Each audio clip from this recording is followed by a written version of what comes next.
Би дэлгэр сайхан сайттай бас хувьчил дуудаж уулзаад улсын хурлын гишүүн одоос зам төрийн сайдынхнууд энэ үүсэж байгаа нөхцөл байдалтай холбоотойгоор та тайлбар өгөөч гэсэн. За дэлгэр сайхан сайд надад дуудахгүй бүр бичгээр тэр тайлбарыг ирүүлье. Босон зүйл нь бол одоо намрын инквайри гэдэг хүнтэй бид хоёр хувь зөрчил үүссэн юм аа. Хувь зөрчил үүссэн. Тэр зүйлд нь сахим орчинд дийл болсон явна л шүү дээ. Арим Монголиа компани хувьцааг худалдаж авах гэсэн 1.5 сая доллар урьдчилж өг гэсэн. Тэрэнд нь би надад тийм их мөнгө байхгүй. Нэг хоёр таад компани чинь одоо хувьцааг надад худалдаж авах бас бодол алгаа гэж хэлсний төлөө одоо өнөөдрийн нөхцөл байдал үүсчлээ гэсэн. Тэгээд хамгийн гол миний харамсаж байгаа зүйл нь юу вэ гэхээр тэр хүндсэн сэдв нь аягүй харамсалтай байгаа байхгүй.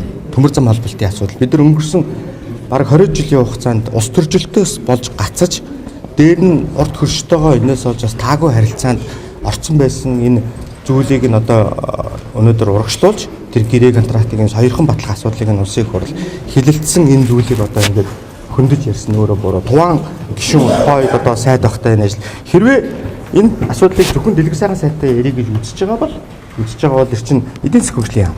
Тухайд гандамар сайд байсан. Туван сайд, уулуурхай, Батцэг сайд, гадаад харилцааны сайд, зам тээврийн сайд, дэлгэр сайхан, засгийн газрын хэрэглэх газар. Учир нь энэ сайдын чинь нийлж энэ ажил хэсгийг байгуулж нийлж энэ асуудлуудыг хөндсөн одоо хэлцээр хийсэн байхгүй юу? Ганцхан дэлгэр сайхан биш.